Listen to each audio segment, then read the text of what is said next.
Well, it's time to have a look through the papers once again this morning with Vicky Beeching and Kevin Schofield. Morning. To the Mail on Sunday, straight off, Vicky, looking at what's going on in Iraq, and they're quoting Canon Andrew Wright at the bottom here, the Vicar of Baghdad, as he's described. Yes, so Canon Andrew White is the vicar of the only Anglican church in Baghdad, and he's writing here about going on a kind of under-the-radar trip to Karakosh, which was once the largest Christian town in Iraq, and now it's 90% empty, and it's been desecrated by the Islamic State militants.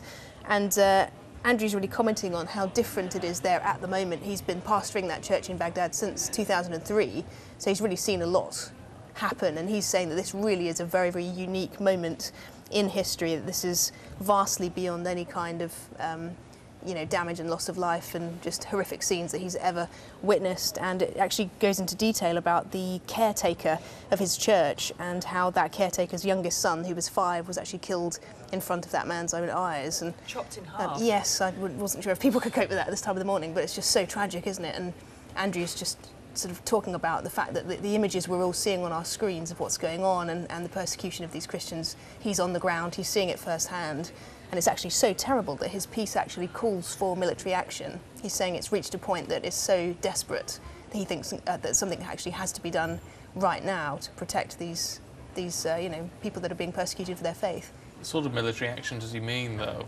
I mean, is he talking about boots on the ground? I think he actually is, and it's interesting. I think he's saying that he never would have said that until this point, but from what he's witnessed, it's reached a level that's so horrific. He's saying that something has to be done now to step in and stand against these militants, but it's tricky to know what to do in this situation. Notwithstanding the fact that obviously there was massive opposition to the last Iraq war, and we know how that ended up, I don't think there'll be anything like that. I think the people are generally positive, if you can say that.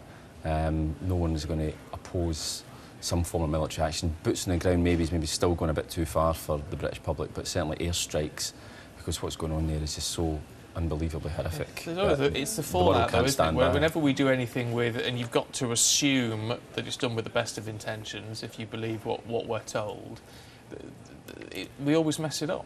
We always seem to leave a worse state behind. Well, you can very well make the case that what's happening now is as a direct result of what we did in 2003, and left Iraq vulnerable to these types of and some people will say, if Iraq, why not Syria? Well, quite, and the Prime Minister definitely wanted to go in there with certainly airstrikes last year, but obviously was voted down, and I think the repercussions of that are still being felt. Yeah.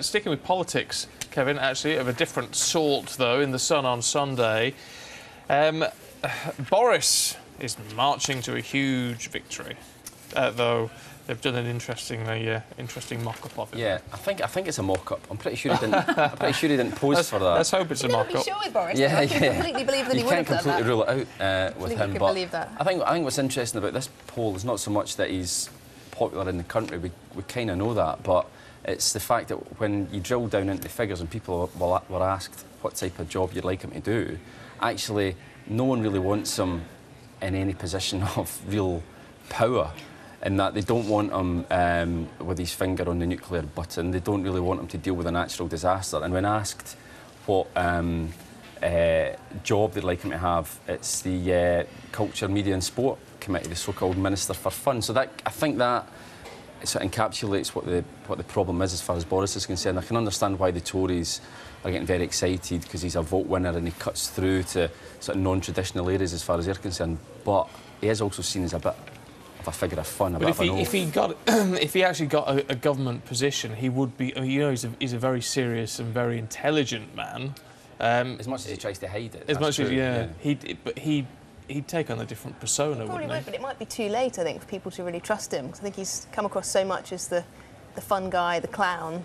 He tries to kind of be a real personality. But they might be prepared to give him a chance because they're so disappointed with traditional politicians. Yeah, I think the kind of UKIP vote does show that people just want something different. But I think he maybe has gone so far into this kind of clowning around that it's quite difficult to really take him seriously. These figures, I think, in the sort of Boris camp, they'll be looking at these figures with a little bit of alarm, I think, because he has a massive sort of credibility issue to deal with. He is on the one hand, he's a vote winner, but only up to a point. I think he has a bit of a hurdle to get over to sort of prove that he has the kind of gravitas that people still expect from the politician. And yet he has been elected Mayor of London twice.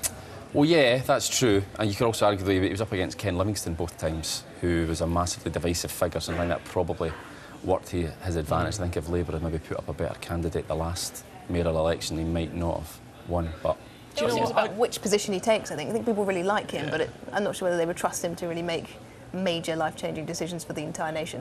I just love the fact that politics is getting into it goes through cycles, and we're just hitting that point now where politics is getting really interesting. It doesn't matter what side you're on, it's getting intriguing. It's fascinating, We're only 8 or 9 months from an election. So.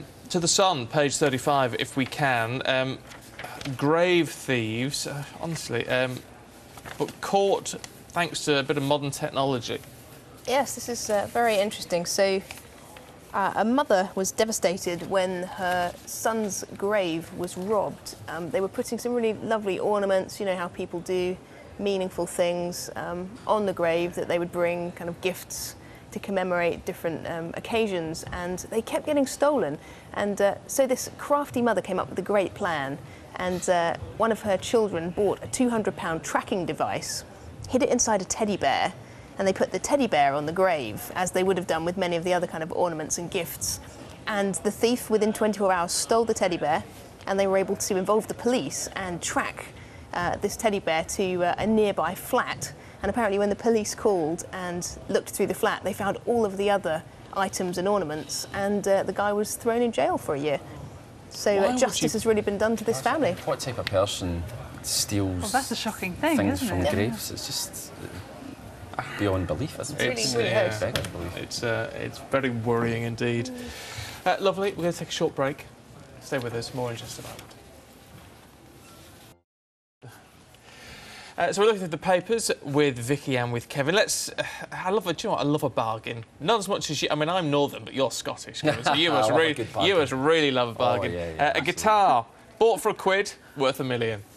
Yeah, Alvin Stardust of sort of glam rock fame from the 1970s. His mum bought him a £1 acoustic guitar for his 14th birthday, and he's basically spent the last 50 years getting really famous singers to sign it, including the Beatles, the Who, the Rolling Stones, Buddy Holly, and it's now worth £1.5 million. £1.5 million? Yeah, wow. £1.5 million. So he's made a documentary about it. But there's quite a good quote in it where he says, when I got it signed by the Beatles, I just thought, my God, John Lennon's playing my guitar. You can't buy memories like those. Oh, you can for £1.5 million, obviously. Yeah. So that's his retirement sorted. It's not a bad pension to have. Lovely. Pretty good. Good investment. Fantastic. Not a bad markup. Let's finish off with a bit of romance this morning. We like a bit of romance, Vicky, don't we? Yes, this is a couple of rather amusing and unfortunate stories of romance gone wrong. So a grand romantic gesture was planned by a guy in Chatham in Kent. He decided he was going to spell out his girlfriend's name in tea light candles on the bedroom carpet with a giant heart around them. But unfortunately, after he'd lit them and begun to woo her, the entire bedroom went up in flames. And it's compared to another story below it on the inside pages in New Mexico, America, where apparently a man wanted to propose to his girlfriend, and he put a very expensive engagement ring at the bottom of her milkshake. But unfortunately, she took one giant swig, down went the engagement ring, and they had to go to the local hospital. And apparently, as the X-ray passed over her and the ring showed up, she said, "I do." Oh. There you go. That's sweet. Jeremy Kyle, that sounds, and they laughed a lot, apparently. That sounds very romantic until they had to retrieve it. I mean, it's not very romantic, is it? Like dropping it in a milkshake. I know. So we're within like a fast food But then you could pretend to have a wedding under the X-ray scanner in a hospital, which is quite amusing. To surprise her. Yes. Yeah. I think it's romantic. Oh, a nice She's romantic. Surprised. Yeah. Look, I'd rather that someone drank it in a milkshake than burnt the house down. Yeah, if you had to pick one of the two. Yeah. It's been great to see you both this morning. Thank you very much indeed. But let's get a quick check on the back pages with Tom.